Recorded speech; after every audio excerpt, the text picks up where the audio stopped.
उत्तर प्रदेश कौशाम्बी जनपद के करारी थाना क्षेत्र के अंतर्गत मौजमपुर ग्राम में खूनी संघर्ष का मामला सामने आया, जहां पर धनराज पुत्र सूरज बली अपने खेत में पानी लगाने गए थे। इसमें आरोपी ननकू पुत्र शिव मोहन, बसंत पुत्र राम आधार, संतलाल पुत्र राम आधार ने मिलकर पीड़ित को पानी को लेकर गाली गलौज और मारपीट करने लगे। देखते ही देखते मामला इतना बढ़ गया कि दोनों पक्षों में लाठी डंडे और कुल्हाड़ी से वार करना शुरू कर दिया।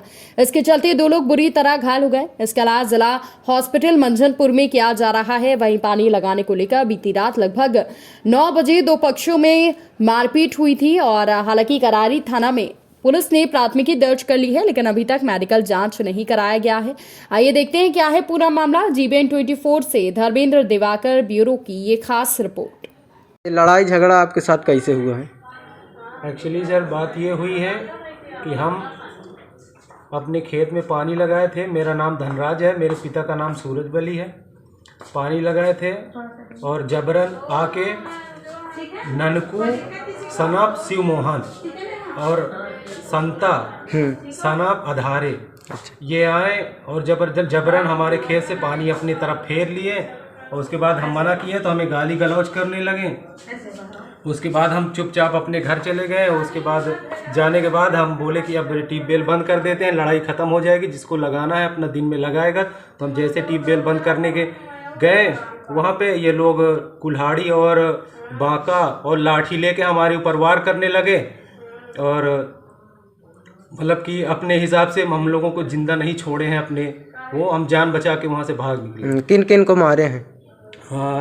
हमें मारे हैं, मेरा नाम धनराज है। मेरे पिता को मारे हैं, उनका भी सर फट गया है, मेरा भी सर फट गया है। काहे से मारे हैं? कुल्हाड़ी से मारे हैं। कुल्हाड़ी से। पिताजी किधर हैं? पिताजी उधर। ये धनराज के पिताजी लेटे हैं। इनको भी जो है कुल्हाड़ियों से वार किया गया है और सर पे काफ़ी चोट आ गई है। बस सर मैं इतना चाहता हूँ कि हमारी ये वीडियो लोगों तक पहुँचाया जाए और इन लोगों के खिलाफ सख्त कार्रवाई की जाए। आपके चोट कहाँ कहाँ पे लगी है? मेरे पैर पे लगी है, ये हाथ में लगा है, ये सर ब्लड बहुत ज़्यादा बहा है। ठीक। गांव कौन सा है? मेरा गांव मौजमपुर है और जिन्होंने हमें मारने की कोशिश किया वो भी गांव के रहने वाले हैं। थाना कौन सा लगता है? करारी लगता है हमारा। ठीक। बिजनौर के इतिहास में ये पहली बार होगा कि देश के प्रधानमंत्री और मुख्यमंत्री एक साथ रैली कर रहे हैं। दरअसल उत्तर प्रदेश में चुनाव की तारीखें जैसे जैसे करीब आ रही हैं, वैसे वैसे नेताओं ने चुनाव प्रचार में अपनी पूरी ताकत झोंक दी है।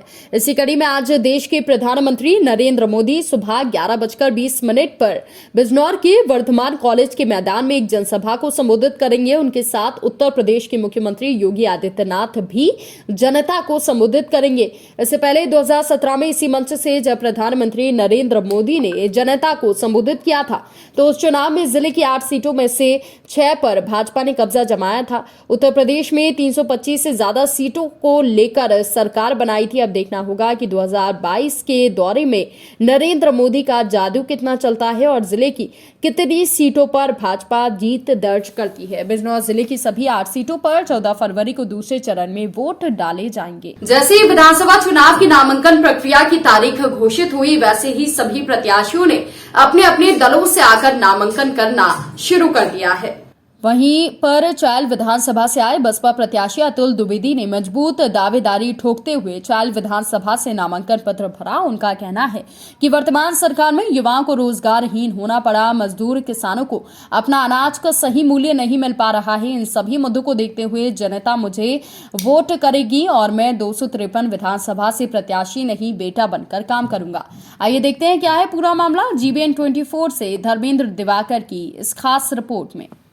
कामनाएं देना चाहता हूं। आज आपने नामांकन किया है, ये बताइए द्विवेदी जी, बहुजन समाज पार्टी किन मुद्दों को लेकर जनता के बीच में जा रही है? आप किन मुद्दों को लेकर चुनाव फेस कर रहे हैं? आपकी शुभकामनाओं के लिए आपको हृदय से आभार है और आपके साथ साथ चायल की जनता को भी आभार है, आपके दर्शकों को भी आभार है। साथियों, विधानसभा चायल में बहुजन समाज पार्टी समाज के समर्थन के साथ आज एक बहुत बड़े विकल्प के रूप में खड़ी हुई है। जहाँ पर नौजवान बेरोज़गार है, किसान बदहाल है, उनकी समस्याओं को लेके हम लोग एक नई विजन दृष्टि से चल रहे हैं कि यहाँ पे कृषि आधारित उद्योगों की स्थापना हो, जिसमें नौजवानों को रोज़गार मिले और किसानों को उनकी फसलों का उचित मूल्य मिले। जैसा कि आप किसानों के मुद्दे पर ज़्यादा फोकस कर रहे हैं, इस वक्त जिले में सबसे बड़ा मुद्दा किसानों का है आवारा पशुओं का। यदि सरकार बनती है बसपा की तो इनके विषय में आप क्या करेंगे? देखिए, जो आवारा पशु हैं, जैसे भारतीय जनता पार्टी का उद्देश्य रहा है कि गौवंश का संरक्षण करना, लेकिन आप ये जानते हैं कि भारतीय जनता पार्टी में जो खाद्यान्न का वितरण है, जो आदमी बोलचाल बौद्धिक है, उसके खाद्यान्न में फ्रॉडगिरी होती है, तो गौवंशों को जो वो खाद्यान्न या उनके संरक्षण के लिए जो पैसे दे रहे हैं वो उसमें बंदरबांट किया जा रहा है। इस वजह से आवारा पशु किसानों की फसल को नुकसान पहुँचा रहे हैं। बहन मायावती जी की सरकार जिस दिन से आ जाएगी, ये भ्रष्टाचार उसी दिन खत्म हो जाएगा। जनता के बीच आप जाते हैं मुद्दों को लेकर, जनता आपका साथ देगी या नहीं देगी, इस मुद्दे पर क्या कहेंगे आप? क्या समर्थन मिल रहा है जनता का आपको? देखिए, हम लोगों को जब से बहुजन समाज पार्टी के प्रत्याशी के रूप में चायल के लोगों के पास अपने विजन और दृष्टि को ले जा रहे हैं, युवाओं का भरपूर समर्थन मिल रहा है, सर समाज का भरपूर समर्थन मिल रहा है। आज चायल में तो बहुजन समाज पार्टी की एक लहर बन चुकी है। आजमगढ़ बड़दह पोखरे में 25 वर्षीय विवाहिता की लाश तैरती मिली। काफी मशक्कत के बाद भी शिनाख्त नहीं हो पाई है। पुलिस ने पोस्टमार्टम के लिए शव को भेज दिया है और जांच में जुटी है। आजमगढ़ जौनपुर मार्ग पर सराय मोहन गांव के पास सड़क के किनारे एक पोखरे में एक विवाहिता महिला 25 वर्ष की लाश उतराई देखकर ग्रामीणों ने पुलिस को सूचना दी। बरदह थाना अध्यक्ष धर्मेंद्र सिंह और ठेकमा चौकी प्रभारी भगत सिंह पहुंचकर लाश को बाहर निकालकर शव को शिनाख्त करवाना चाहा, पर वहां पर उपस्थित ग्रामीणों ने लाश की पहचान नहीं कर पाए। ग्रामीणों का कहना है कि ये महिला यहां आसपास की नहीं है। वहीं पुलिस प्रशासन ने लाश को पोस्टमार्टम के लिए जिला अस्पताल भेज दिया और कहा कि लाश 72 घंटे मॉर्चुरी में रखी जाएगी। अगर पहचान हो जाएगी तो ठीक है, अगर नहीं हो सकी तो प्रेस विज्ञप्ति देकर अंतिम संस्कार कर दिया जाएगा। पुलिस जांच में जुटी है, जल्दी पहचान कर इस हत्या का खुलासा कर लिया जाएगा। यूपी के बदायूं में बसंत पंचमी का पर्व हर्षोल्लास के साथ मनाया गया। आत्मीय परिजनों ने मां सरस्वती का पूजन। शांति कुंज हरिद्वार के मार्गदर्शन में चल रहे प्रखर बाल संस्कार शाला के कैंप कार्यालय पर बसंत पंचमी का पर्व धूमधाम से मनाया गया। आत्मीय परिजनों ने मां सरस्वती का पूजन किया और मां सरस्वती के रूप में सजे बच्चे आकर्षण का केंद्र रहे।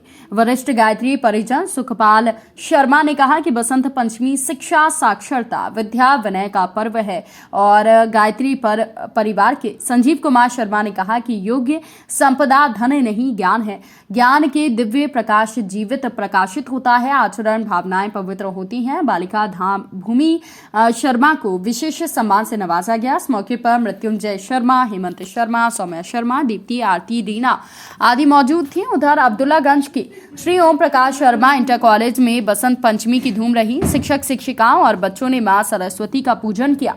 प्रबंधक धर्मेंद्र कुमार शर्मा ने कहा कि ज्ञान जीवन को बहुमूल्य बनाता है। प्रधानाचार्य आरपी सिंह ने कहा कि ज्ञान से सद्गुणों की खेती होती है। अजब सिंह, शालिनी शर्मा ने बच्चों को सम्मानित किया। इस मौके पर संदीप कुमार, मनोज कुमार, अश्मी उपाध्याय, विपिन मिश्रा, निलोफर, रश्मि आदि लोग मौजूद थे। जनपद की बहुचर्चित विधानसभा तिलोई में इन दिनों सरगर्मियां तेज हो गई हैं। वहीं कुछ राजनीतिक दलों के गुर्गे आम जन मानस पर लगातार चिल्ला रहे हैं, जिसका इलाज इन दिनों आदर्श आचार संहिता के माध्यम से चुनाव आयोग भी पाबंदी नहीं लगा पा रहा है।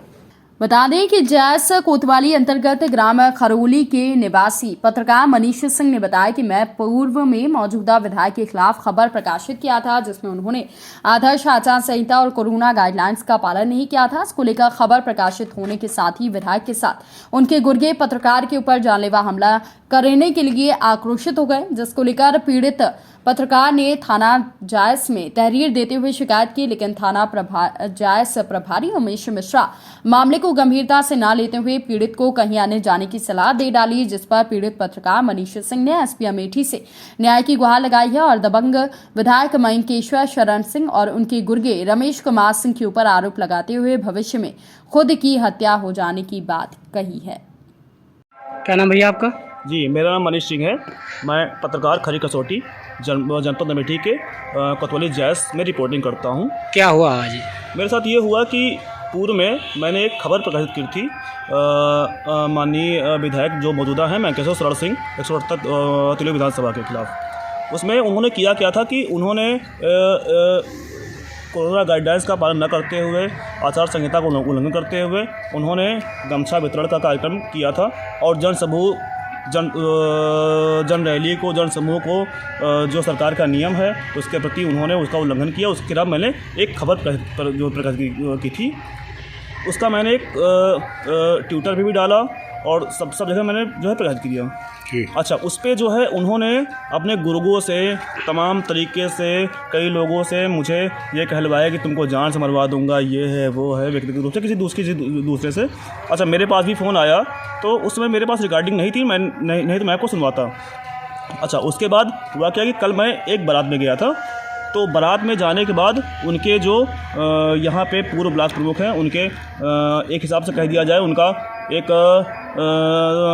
जनप्रतिनिधि जो यहाँ पे रमेश कुमार सिंह है, ब्लॉक बहादुरपुर पूर्व ब्लॉक प्रमुख जी, उन्होंने कल मुझसे कहा कि ऐसा है कि कल भी गमछा बटा था और आज भी गमछा बटा है, कल भी गमछा बटेगा, जो भी हमारा उखाड़ना हो तुम उखाड़ लेना। तो मैंने कहा ठीक है, मैं तो कुछ नहीं उखाड़ पाऊँगा, मेरा काम है कि खबर प्रकाशित करना। मैंने खबर प्रकाशित किया है और कार्रवाई करना है प्रशासन काम। प्रशासन कार्रवाई करेगी नहीं करेगी ये प्रशासन का मामला है। उसके तहत इसकी शिकायत की गई किसी से? इसके शिकायत मैं अभी कोतवाली में आया हूँ और इसके शिकायत मैं कोतवाली में भी करूँगा और मैंने एसपी साहब से बात भी की है। एसपी साहब को पूरा संज्ञान को बता दिया है मैंने। कार्रवाई नहीं होगी तो उच्च अधिकारी हैं उनसे मैंने शिकायत करूँगा। और कहीं ना कहीं अभी मैं तिलोई से आ रहा था, सायमो जैसे मैं क्रॉस किया, एक तिनपुला नाम होगा, आप लोग जानते होंगे जी। तो तिनपुला में 4 से 5 लोग मुझे रोकने का प्रयास किए हैं। मैं उनको पहचानता नहीं हूँ, ना मैं नाम लूँगा कि शायद उनके ही आदमी रहे होंगे, लेकिन कहीं ना कहीं मुझे ये आशंका है कि कल की घटना को लेके वो उनके ही आदमी रहे होंगे। अगर मेरे साथ कोई क्षति होती है, मेरे साथ कोई अप्रिय घटना घटित होती है, इसके पूरे जिम्मेदार मंकेश्वर सरार सिंह मौजूदा विधायक और उनके जनप्रतिनिधि यहाँ पे जो उनके दलाल बैठे हुए हैं, रमेश कुमार सिंह, पूर्व ब्लॉक प्रमुख पप्पू सिंह, उनकी पूरी जिम्मेदारी होगी अगर मेरे साथ कोई घटना घटित होती है तब।